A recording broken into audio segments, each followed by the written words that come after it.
Bueno, hermanos, vamos a abrir la Biblia, por favor. Y vamos a mirar el texto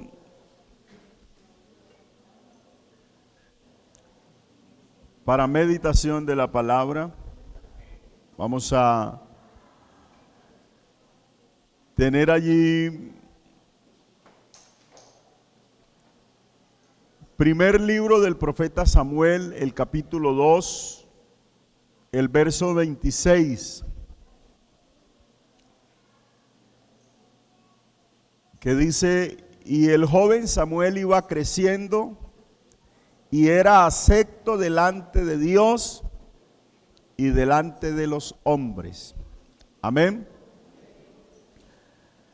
Y el joven Samuel iba creciendo y era acepto delante de Dios y delante de los hombres. Hay una canción, hermanos, que es bien antigua, se cantó en la iglesia, ya casi no se canta, pero cantémosla en el nombre de Jesús. Al Señor yo le quiero servir y entregarle mi vida a Él, hasta el día en que tenga que partir. Y por siempre su nombre alabaré. Al Señor yo le quiero servir y entregarle mi vida a Él, hasta el día en que tenga que partir. Y por siempre su nombre alabaré. He peleado la batalla, Señor, seguiré mi carrera hasta el final. Y también he guardado la fe, solo espero que me vengas a llevar. He peleado la batalla, Señor, seguiré mi carrera hasta el final. Y también he guardado la fe, solo espero que me vengas a llevar. He peleado la batalla, Señor, seguiré mi carrera hasta el final. Y también he guardado la fe, solo espero que me vengas a llevar. Al Señor yo le quiero servir y entregarle mi vida a Él, hasta el día en que tenga que partir. Y por siempre su nombre anunciaré. Al Señor yo le quiero servir y entregarle mi vida a Él, hasta el día en que tenga que partir. Y por siempre su nombre alabaré. He peleado la batalla, Señor, seguiré mi carrera hasta el final. Y también he guardado la fe, solo espero que me vengas a llevar. He peleado la batalla, Señor, seguiré mi carrera hasta el final. Y también he guardado la fe, solo espero que me vengas a llevar.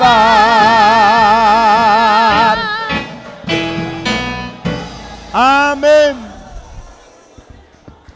Alabanzas para el Señor. Bueno, es de nosotros los más viejitos. Es una canción bien escuchada hace mucho tiempo.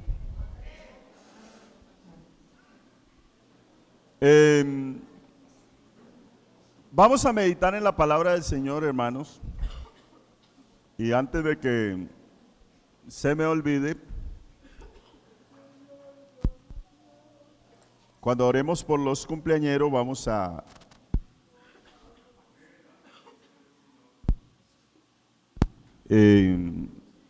los jóvenes que fueron bautizados.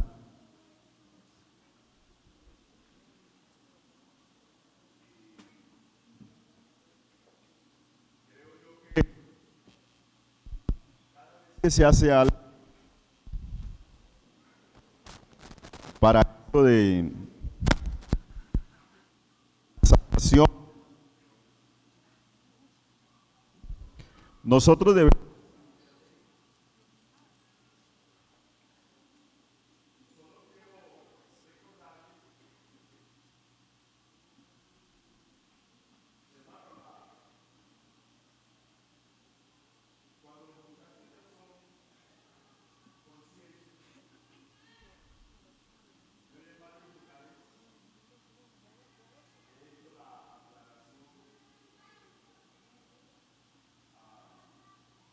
a los padres que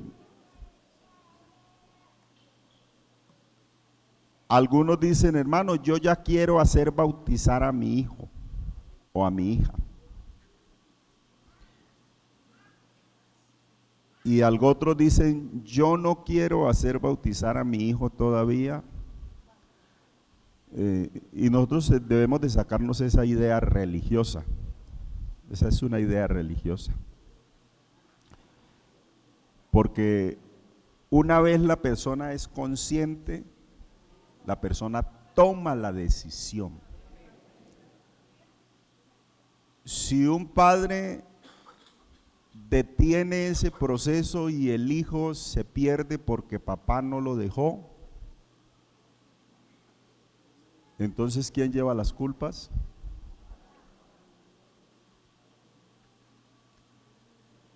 Entonces, una vez la persona ya es consciente, la persona toma la decisión. Que no, que yo no lo quiero hacer bautizar, no. Es que no es porque el papá quiera o la mamá quiera o no quiera. Claro, usted es potestativo en decir y en permitir que el hijo lo haga o no, pero no debe usted estorbarle su desarrollo cristiano.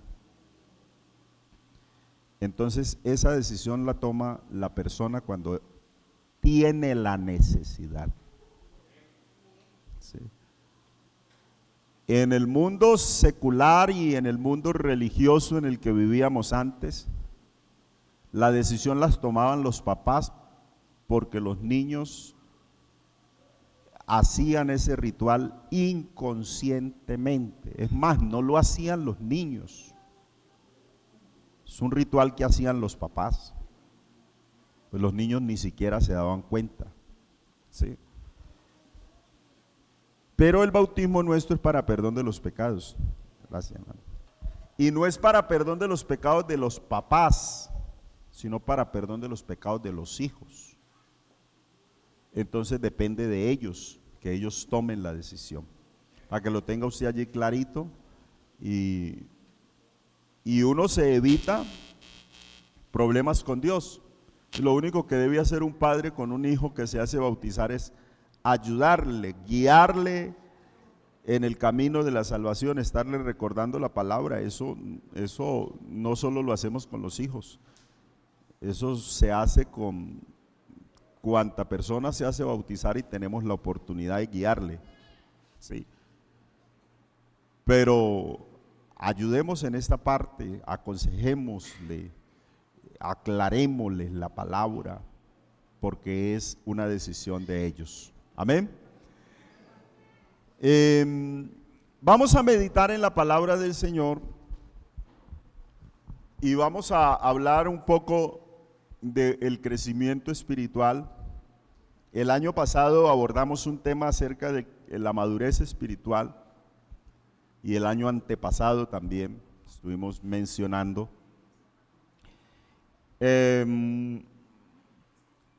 Hoy quiero que hablemos de crecimiento espiritual e iniciemos este mes con la ayuda del Señor. Vamos a estar mencionando algunas cosas acerca de ello. Pero la vida del pueblo salvo hacia el crecimiento y la madurez espiritual es una dinámica constante. No es una vida estática, ni tampoco que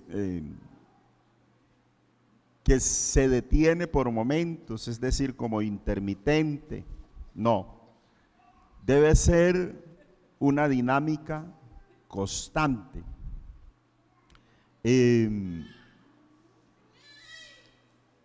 El apóstol Pablo le dijo a los hermanos de Colosas, en Colosenses 1:9, dice: por lo cual también nosotros desde el día que oímos, o que lo oímos, no cesamos de orar por vosotros. Dice, y de pedir que seáis llenos del conocimiento de su voluntad en toda sabiduría e inteligencia espiritual, para que andéis como es digno del Señor, agradándole en todo, llevando fruto en toda buena obra y creciendo en el conocimiento de Dios, fortalecidos con todo poder, conforme a la potencia de su gloria, para toda paciencia y longanimidad, con gozo dando gracias al Padre que nos hizo aptos para participar de la herencia de los santos en luz, el cual nos ha librado de la potestad de las tinieblas y trasladado al reino de su amado Hijo, en quien tenemos redención por su sangre, el perdón de pecados. Ese verso 10 es un verso en el cual podemos hacer énfasis. Verso 9 y verso 10, aparte del verso 9, dice: de pedir que seáis llenos del conocimiento de su voluntad. Eso hace parte del crecimiento en toda sabiduría e inteligencia espiritual, para que andéis como es digno, agradándole en todo, llevando fruto en toda buena obra y creciendo en el conocimiento de Dios. Y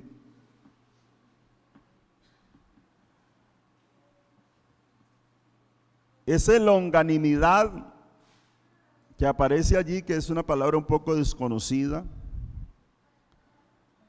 habla de entereza, o sea, de ser paciente,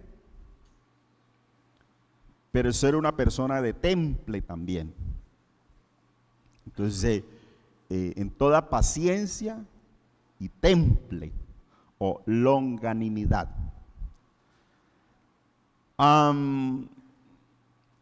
Entonces, luego de haber llevado a cabo el procedimiento de Cristo en nuestra vida, que ese procedimiento de Cristo, ¿cómo pudiéramos definirlo? ¿Cómo procede Cristo en la vida de una persona?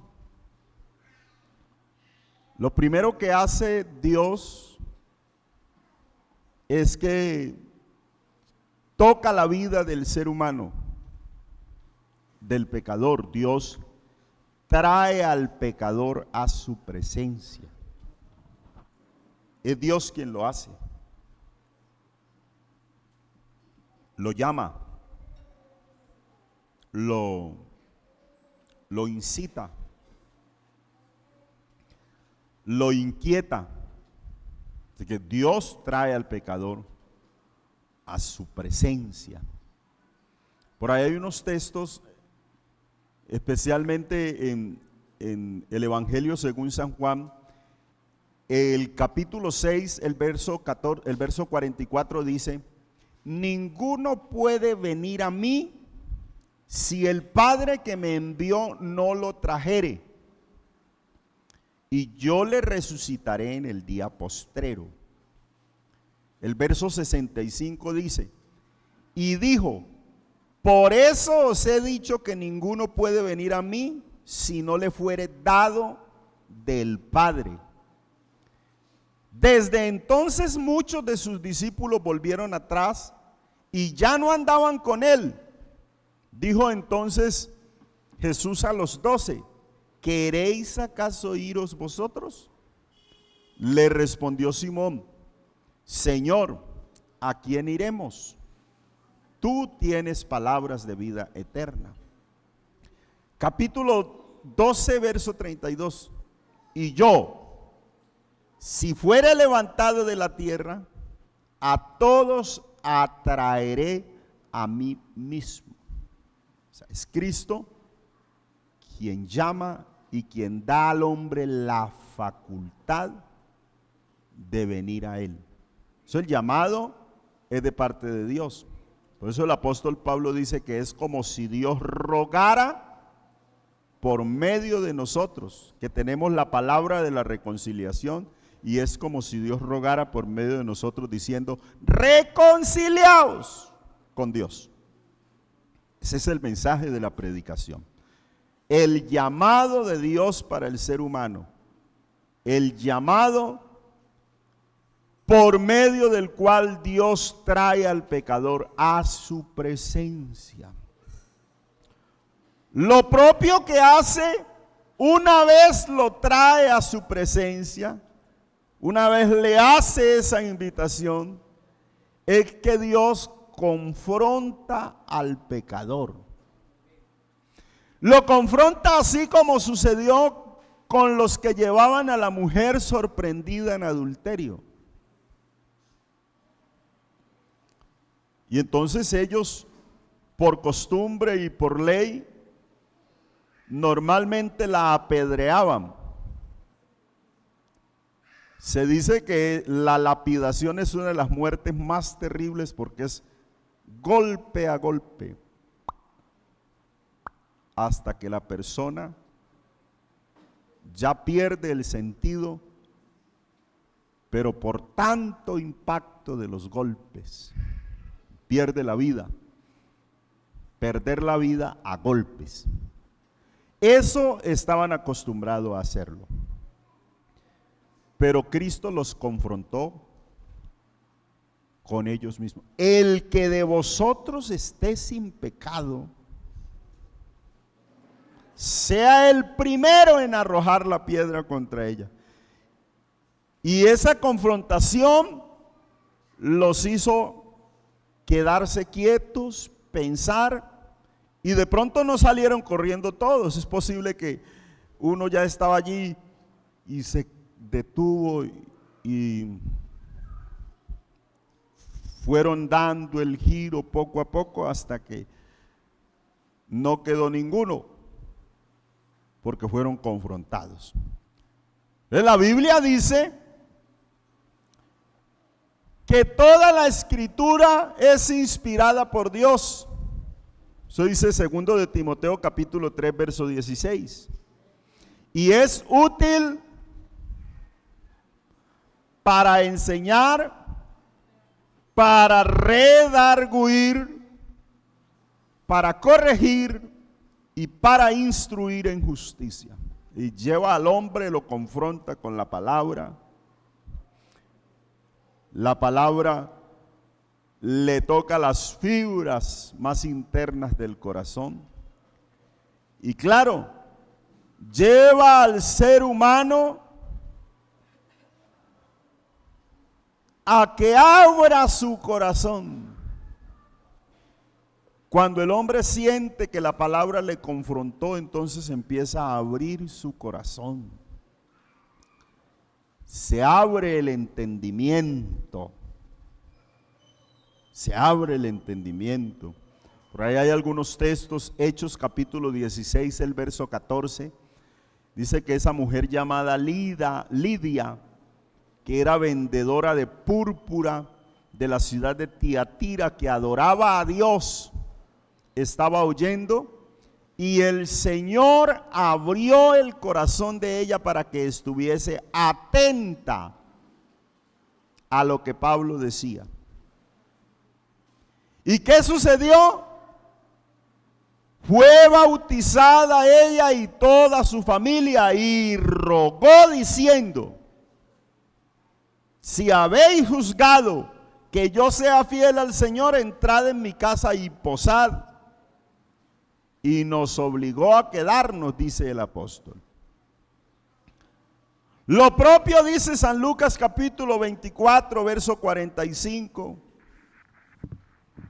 Dice que entonces les abrió el entendimiento para que comprendiesen las escrituras, y les dijo: así está escrito y así fue necesario que Cristo padeciese y resucitase de los muertos al tercer día, y que se predicase en su nombre el arrepentimiento y el perdón de pecados en todo el mundo, en todas las naciones, comenzando desde Jerusalén. Dice, les abrió el entendimiento para que comprendiesen las escrituras.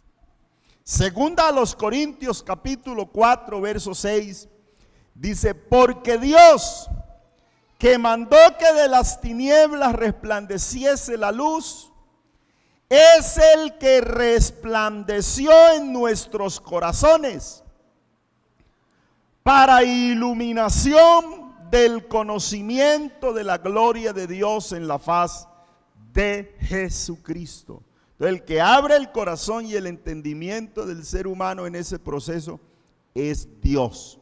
No es porque el hombre sea muy inteligente. El que le abre el corazón y el entendimiento es Dios. Por eso la Biblia dice: lo vil del mundo y lo menospreciado y lo que no era, escogió Dios para avergonzar a los sabios, lo que era, lo grande del mundo. Bendito el nombre del Señor. Y mostrar que la gloria no es del hombre, la gloria es de Dios. Pero Dios lo hace. Dios es el que hace que el hombre esté atento. Lidia seguramente sí adoraba a Dios, pero lo que el texto dice es que el Señor le abrió el corazón para que estuviera atenta. Y Dios entonces resplandece en el corazón del hombre, porque el hombre vive en tinieblas hasta que puede ver la luz de Jesucristo en su vida. Y entonces ya las cosas giran a otro ritmo.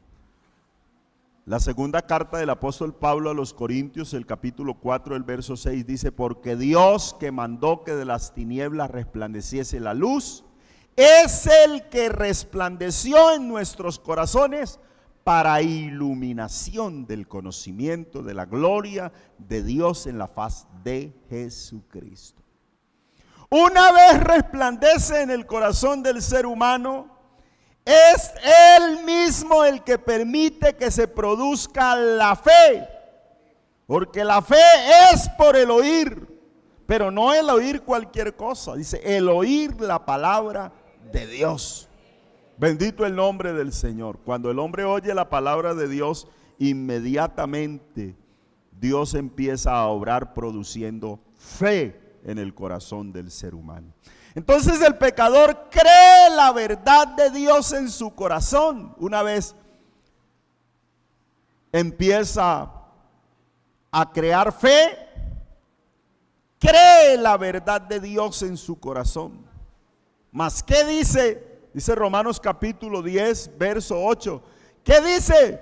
Cerca de ti está la palabra, en tu boca, en tu corazón. Esa es la palabra de fe que predicamos, que si confesares con tu boca que Jesús es el Señor y creyeres en tu corazón que Dios le levantó de los muertos, serás salvo. Lo propio que hace la palabra es que lleva al pecador a mirar hacia el Calvario. Una vez cree, el hombre inmediatamente mira hacia el Calvario. Y mire todos los procesos que se dan para la conversión de una persona. Y pudiéramos hablar de muchos más y buscar, hasta ahí llevamos 8 procesos. El pecador cree en su corazón. Número 8, Dios lleva al pecador a mirar hacia el Calvario. Lo lleva a mirar hacia el Calvario. ¿Y qué mira en el Calvario? El proceso que Dios realiza para salvar al ser humano. Mira el sacrificio. Isaías 45:22 dice: mirad a mí y sed salvos todos los términos de la tierra, porque yo soy Dios y no hay más. Por mí mismo hice juramento, de mi boca salió palabra en justicia, no será revocada, que a mí se doblará toda rodilla y jurará toda lengua. San Juan capítulo 3, el verso 14 dice: y como Moisés levantó la serpiente en el desierto, así es necesario que el Hijo del Hombre sea levantado, para que todo aquel que en él cree no se pierda, mas tenga vida eterna. Entonces lleva al hombre a mirar a Cristo allá levantado por todos nosotros en el Calvario. Lo lleva a mirar a Cristo y a mirar el sacrificio del Calvario, a mirarle flagelado, a mirarle lastimado, a mirarle golpeado y a mirarle llevando nuestras culpas, llevando nuestro pecado. Y entonces, como es nuestra culpa, nuestro pecado, nuestros errores, nuestras enfermedades, nuestros dolores, el acta de decretos que había en contra de nosotros, lleva al hombre a sentirse culpable. Y entonces el arrepentimiento se produce es cuando el hombre se siente culpable. Por eso es tan importante el arrepentimiento, porque cuando alguien se arrepiente, trae todo ese proceso hasta el tiempo o hasta el momento de sentirse culpable de lo que sucedió allá en el Calvario. Y entonces a querer reconciliarse con Cristo. Eso fue lo que predicó el apóstol Pedro allá el día de Pentecostés y los llevó a sentirse culpables de la muerte de Jesucristo. Pablo le dijo a Timoteo en la primera carta, el capítulo 1, el verso 15, dice: palabra fiel y digna de ser recibida por todos, que Cristo Jesús vino al mundo para salvar a los pecadores, y dice él, de los cuales yo soy el primero. Y empieza a relatar, porque siendo blasfemo, siendo perseguidor, empieza a relatar su testimonio. Entonces, eso causa el arrepentimiento, el sentirse culpable. Una vez uno se siente culpable, lo que uno inmediatamente piensa es: yo merezco el juicio. Entonces se siente el hombre merecedor del juicio de Dios. Así como se sintió aquel hombre que estaba en uno de los lados de Jesús, allá en el Calvario, allá crucificado. Hubo uno que le injuriaba y le decía: sálvate y sálvanos. Pero el otro, ¿qué fue lo que dijo el otro? Nosotros, a la verdad, justamente padecemos. Así que él sentía que merecía el juicio. Justamente padecemos, recibimos lo que merecieron nuestros actos, nuestros hechos, mas él ningún mal hizo.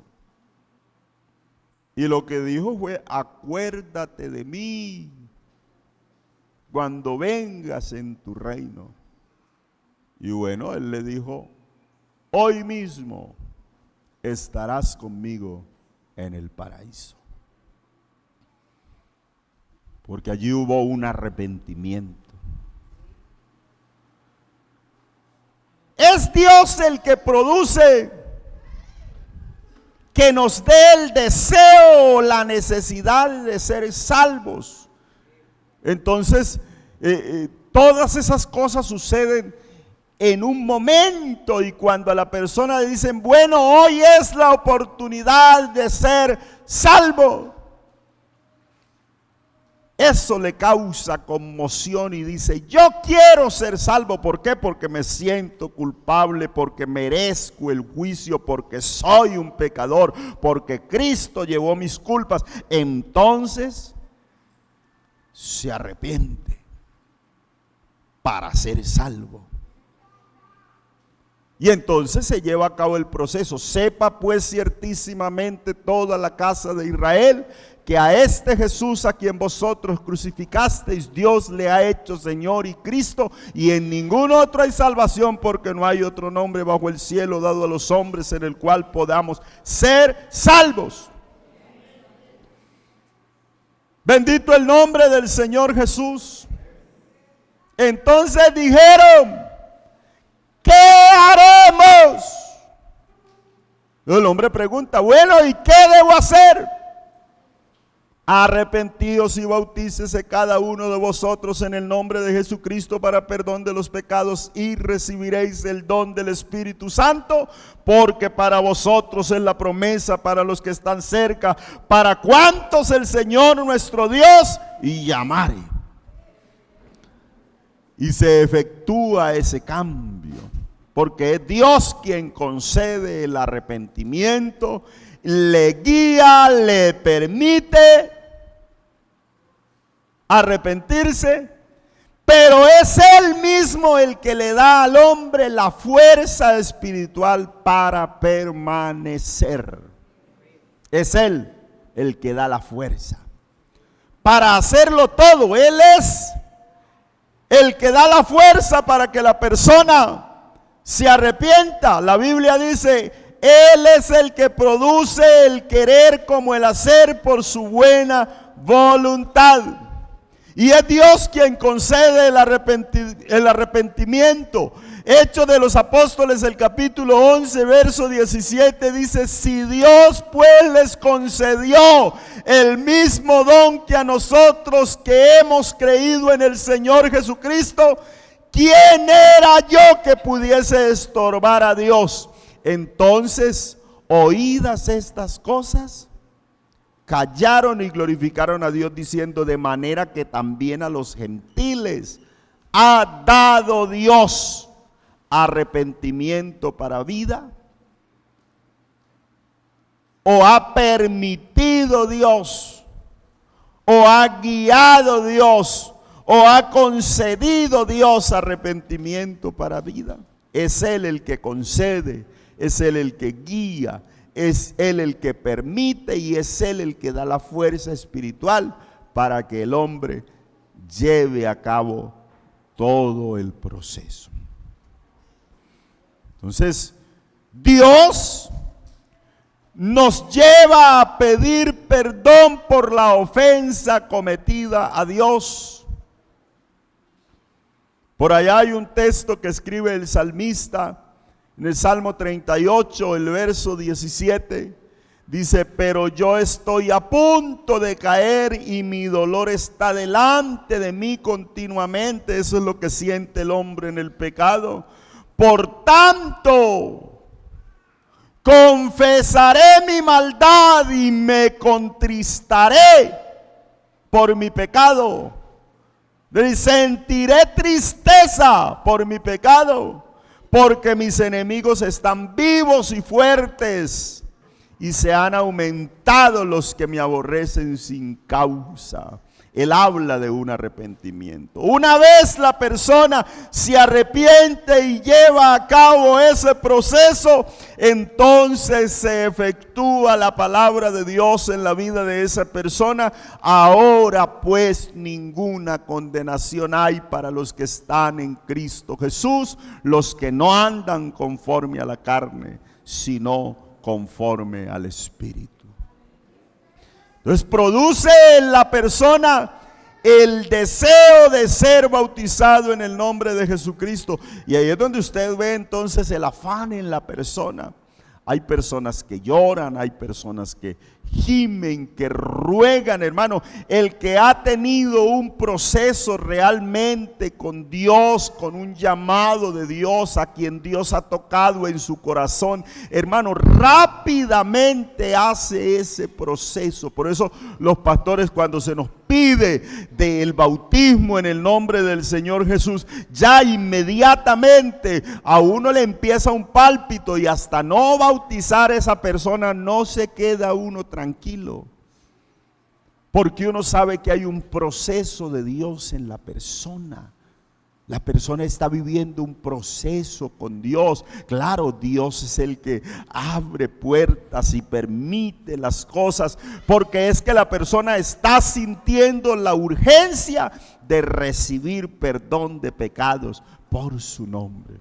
Pero es el mismo Espíritu que produce el deseo en la persona, porque ya el Espíritu está obrando en ella. Es el mismo Espíritu el que lleva al hombre a ser sepultado y a identificarse con Cristo en el bautismo, como lo dice Romanos capítulo 6. Porque somos juntamente sepultados con Él para muerte por el bautismo, a fin de que como Cristo resucitó de los muertos por la gloria del Padre, así nosotros andemos en vida nueva o en novedad de vida. Porque si fuimos plantados juntamente con Él en la semejanza de su muerte, así también lo seremos en la de su resurrección. Sabiendo esto, que nuestro viejo hombre fue crucificado juntamente con Él, para que el cuerpo del pecado sea destruido, a fin de que no sirvamos más al pecado. Bendito el nombre del Señor Jesús. Colosenses 2:11 dice: en Él también fuisteis circuncidados, con circuncisión no hecha a mano, al echar de vosotros el cuerpo pecaminoso carnal en la circuncisión de Cristo, sepultados con Él en el bautismo, en el cual fuisteis también reconciliados con Él, mediante la fe en el poder de Dios que le levantó de los muertos. Entonces es Dios quien lleva a la persona en todo ese proceso. Ese Señor concede a la persona ser nueva criatura. Es decir, Él empieza el proceso. Cuando una persona se entrega al Señor y se entrega de verdad, es porque Dios empezó un proceso. No es que llegó porque se empistó con fulana de tal o con fulanito de tal, no. No es que llegó porque lo obligaron a ir y ahora voy y hago lo que ellos quieren. No. Allí no ha habido un proceso. El proceso está cuando la persona empieza a tener contacto contacto con la palabra, Dios guía a la persona. Oiga palabra, le pone la inquietud y la persona empieza a oír y se empieza a realizar todo este tipo de trabajo. No es por miedo, no, es por el deseo. Por eso el evangelio se predica, es como el mensaje de Dios para salvación, no para condenación. El evangelio es el mensaje de Dios para salvación a todo aquel que cree. Entonces predico el evangelio. El evangelio es el mensaje de amor que Cristo establece al ser humano para librarle del infierno. El ser humano se siente tocado, conmocionado y empieza toda esa obra. Hay en quienes la obra Dios hace todos esos pasos instantáneamente. Pero hay en quienes es un proceso, empieza, oye la palabra, la digiere, la medita y entonces se va alimentando. Y entonces no solamente empieza el proceso, sino que el que empezó la buena obra en vosotros, Él la perfeccionará hasta el día de Jesucristo. Usted no está llamado a perfeccionar. El que perfecciona al creyente se llama Jesucristo el Señor. Ni el pastor está llamado a perfeccionar. El pastor transmite la palabra, la que perfecciona es la palabra, que es espíritu y es vida. Ella llega al corazón de la persona. Si la persona la obedece, buen resultado tiene. Si no la obedece, no tiene la culpa el pastor, no tiene la culpa los líderes, no tiene la culpa los papás. No, es problema de quien no la obedeció. Pero claro, es nuestro deber enseñarla todo el tiempo. Como dice Pablo, no me es molesto repetiros siempre las mismas palabras. Pero ese que empezó la obra en el principio, Él va llevando todo ese proceso, hasta hacer que ese que antes de pronto rechazaba el evangelio, que no quería nada del evangelio, se convierta en una nueva criatura. Y yo pregunto, ¿cuántas nuevas criaturas hay aquí? La Biblia dice, de modo que si alguno está en Cristo, nueva criatura es, las cosas viejas pasaron, he aquí todas son hechas nuevas. Una vez somos nuevas criaturas, como creo que estamos la mayoría aquí, nuevas criaturas, somos llamados a crecer.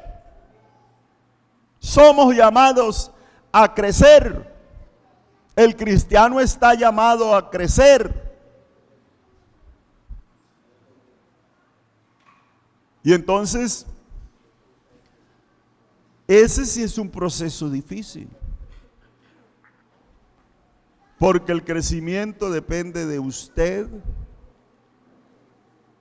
y depende de mí, del aprovechamiento.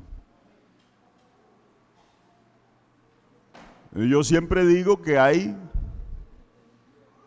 creyentes que llevan muchos años y no han crecido, se quedaron enanos espiritualmente.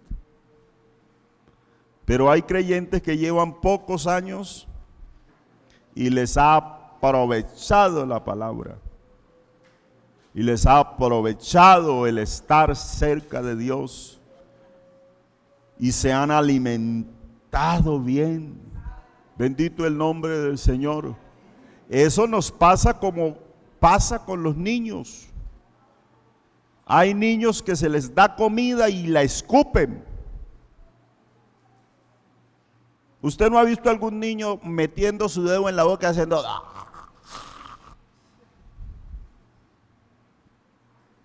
Así nos pasa en la vida cristiana. nos comemos solo lo que queremos comer. Nos volvemos selectivos. Selectivos. Y entonces nos pasa lo que le pasó al pueblo de Israel.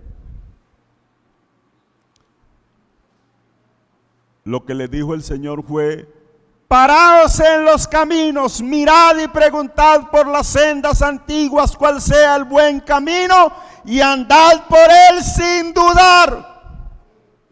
Y ellos dijeron: no andaremos. El crecimiento depende del aprovechamiento.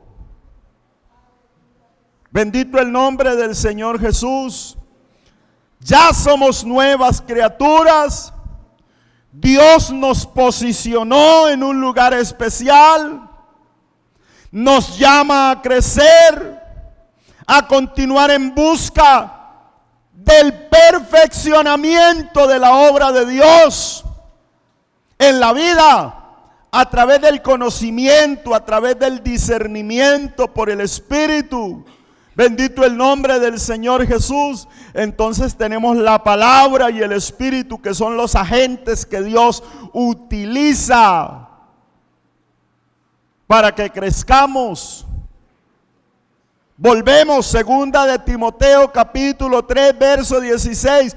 Toda la escritura es inspirada por Dios, útil para enseñar, para redarguir o redarguir, para corregir, para instruir en justicia, a fin de que el hombre de Dios sea perfecto, enteramente preparado para toda buena obra. Es el proceso que se realiza en cada creyente. En cada creyente se realiza ese proceso. Usted y yo no nos podemos saltar los procesos. Bendito el nombre del Señor. En el servicio, en la estadía, en la iglesia, en los ministerios y en todo. No nos podemos saltar los procesos. Por tanto, lo que sucede después de la experiencia de la redención, donde Dios nos trae del mundo pecaminoso, nos traslada al reino de su amado Hijo. Hay dos conceptos los cuales nosotros debemos prestarles mucha atención. Número uno, el de mantener una relación vital, creciente en el Señor Jesucristo. Una relación vital, donde mi vida en el Señor siento que crece. Hermano, y uno siente cuando crece. Uno siente. Porque a medida que uno va creciendo, Dios va enseñando cosas, va mostrando cosas. Voy descubriendo lo grande que es Dios, porque Dios me va permitiendo entrar en su conocimiento, conociéndolo espiritualmente. Bendito el nombre del Señor, dándome cuenta lo que Dios puede hacer en el corazón del hombre cuando el hombre le da la oportunidad, cuando el hombre le da prelación a su palabra, hermanos. Hay personas que todavía cuando testifican tienen que llorar diciendo: Dios ha hecho cosas extraordinarias en mi vida. Yo he visto personas decir: yo nunca pensé ser lo que soy hoy. Porque cuando se le deja a Dios obrar en la vida, Él hace cosas extraordinarias. Bendito el nombre del Señor Jesús. El apóstol Pedro le aconsejó a la iglesia en la segunda carta, el capítulo 3, el verso 18: antes bien, creced en la gracia y en el conocimiento de nuestro Señor y Salvador Jesucristo. A Él sea la gloria, ahora y hasta el día de la eternidad. Amén. No habla de solamente caer, sino antes de crecer. Es decir, ir hacia adelante. La verdadera manera de no volver atrás es creciendo. Si usted se queda estático, tiene la posibilidad de volver atrás. Pero cuando uno empieza a crecer y la obra de Cristo es arrolladora en la vida del ser humano, cuando Él le permite que se haga, entonces no habrá quien pueda detener el crecimiento. El único es usted mismo. Entonces no pare de crecer. No pare de crecer. Que hay un cuento, no pare de crecer. Que un problema, no pare de crecer. No se desligue de Cristo. Que hay una dificultad que se me enfrentó o que tengo que enfrentar tal situación, no pare de crecer, no pare de crecer. El creyente debe mantener una relación vital, creciente con el Señor Jesucristo. Y número 2, la relación del creyente con sus semejantes, la cual debe ser ejemplar. Entonces el crecimiento de un creyente se califica por esas dos cosas.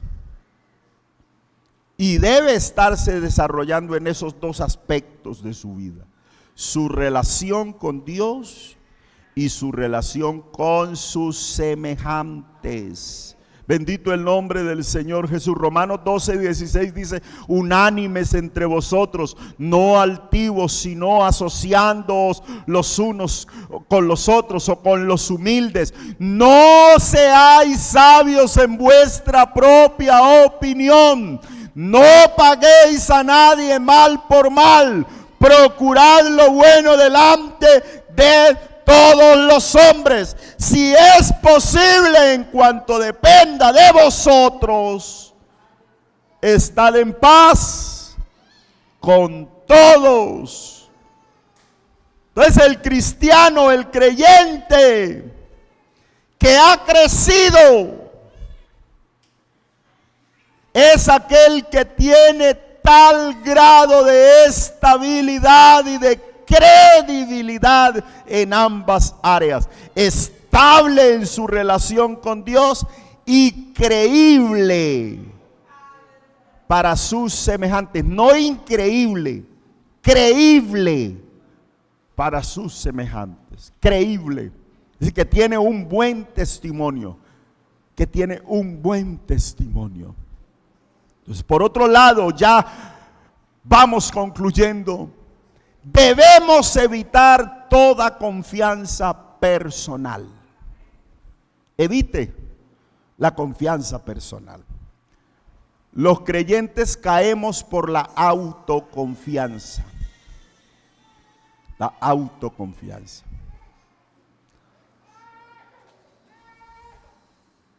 ¿Se podrá confiar en sus propias fuerzas?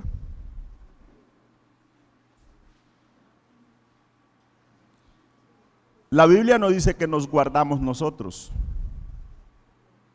La Biblia dice que somos guardados. ¿Hasta dónde se deja guardar usted? ¿Hasta dónde? ¿Hasta dónde usted le dice: Señor, sígueme guardando y yo me meto debajo de la cobertura tuya? Porque el que habita al abrigo del Altísimo, ¿qué dice? Morará bajo la sombra del Omnipotente. ¿Hasta dónde se deja guardar usted de Dios? ¿Hasta dónde me dejo guardar yo? Primera de Pedro capítulo 1 verso 5 dice: sois guardados por el poder de Dios mediante la fe para alcanzar la salvación que está preparada para ser manifestada en el tiempo postrero. Y la Biblia nos dice que somos llamados a mirar por nosotros mismos para que no perdamos el fruto de nuestro trabajo, sino que recibamos galardón. Es decir, que nosotros debemos estar pendientes. ¿Qué hacemos? ¿Cómo lo hago? ¿Dónde voy? ¿Dónde me meto? ¿Dónde salgo? ¿Qué me es conveniente? ¿Qué no me conviene? Debo estar vigilante, pendiente. El apóstol Pablo insiste en que es Dios el que produce en usted y en mí el querer como el hacer por su buena voluntad. Pero dice ese mismo Filipenses capítulo 2 verso 12, dice: por tanto, amados míos, como siempre habéis obedecido, no como en mi presencia solamente, sino mucho más ahora en mi ausencia, dice: ocupaos en vuestra salvación con temor y temblor. Porque es Dios el que produce en vosotros el querer como el hacer por su santa y buena voluntad. Entonces dice: haced todo sin murmuraciones ni contiendas, para que seáis irreprensibles, sencillos hijos de Dios, sin mancha, en medio de una generación maligna y perversa, en medio de la cual resplandecéis como luminares en el mundo, asidos de la palabra de vida, para que en el día de Cristo yo pueda gloriarme de que no he corrido en vano, ni en vano he trabajado. Jesús finalizó diciendo, hablándole a los judíos, a sus discípulos, capítulo 8 del Evangelio según San Juan, verso 30, dice: hablando él estas cosas, muchos creyeron en él. Dijo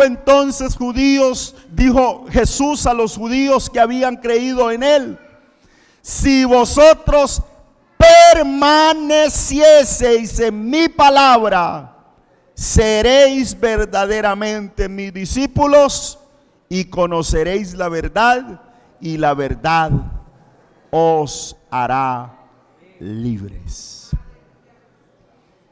La verdad os hará libres.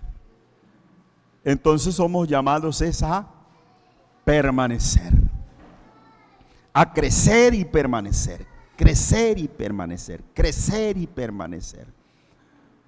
Recuerden, tener estabilidad espiritual y tener credibilidad ante nuestros semejantes. Eso es lo que muestra que un creyente ha crecido y sigue creciendo. Usted y yo evaluamos. La Biblia dice que Samuel crecía y se fortalecía. ¿En qué cosas crecía y se fortalecía? Para con Dios y para con los hombres. Es decir, que Samuel tenía una excelente relación con Dios y tenía credibilidad ante los hombres. Tenía gracia. Los hombres le miraban bien. Bendito el nombre del Señor Jesús. Yo quiero invitarle esta mañana a usted, cristiano, y quiero hacerme la invitación a estar firme en el Señor siempre, creciendo en la obra del Señor siempre, para que mi aprovechamiento y tu aprovechamiento sea especial delante de Dios. Quiero invitarle a estar de pie. Y qué bueno si oramos al Señor, diciéndole: Señor, seguramente no he crecido como debería hacerlo, pero decirle: ayúdame a crecer. Mire, el argumento que siempre manejamos, la salvación es individual, cuando nos cuestionan y cuando dicen cosas de nosotros, ese es un engaño del maligno, porque la salvación sí es individual, pero el testimonio del creyente debe ser intachable. Entonces no se engañe con ese argumento. Hay que dar y crecer para con Dios, pero también para con los hombres. Le voy a invitar para que oremos al Señor. Y que podamos de una manera sincera decirle: Señor, ¿será que yo he crecido o me he estancado en mi crecimiento? Y depende como usted sienta, decirle: Señor, ayúdeme a crecer. O decirle: Señor, gracias por permitirme crecer tanto, ya no quepo en este lugar. Pero es mejor que quepa en este lugar, pero siga creciendo en la obra del Señor. Soberano Señor, amado Cristo, gracias por tu misericordia, gracias por tu bondad infinita, gracias por permitirnos crecer en el conocimiento, crecer y abundar en tu obra. Señor Jesús, te pedimos tú pongas lo que nos falta. Hay cosas que faltan, Señor, que debemos desarrollar. Hay cosas en las cuales nos hemos quedado cortos, Señor Jesús. Pero permítenos, Señor, que abunden en nuestras vidas. Soberano Dios, tú eres la fuente de nuestro crecimiento, y de ti, solo de ti debemos aprender. Ayúdanos, Cristo, ayúdanos, te lo rogamos en tu soberano nombre. Aleluya. Oh, gloria al Señor, gloria a su nombre.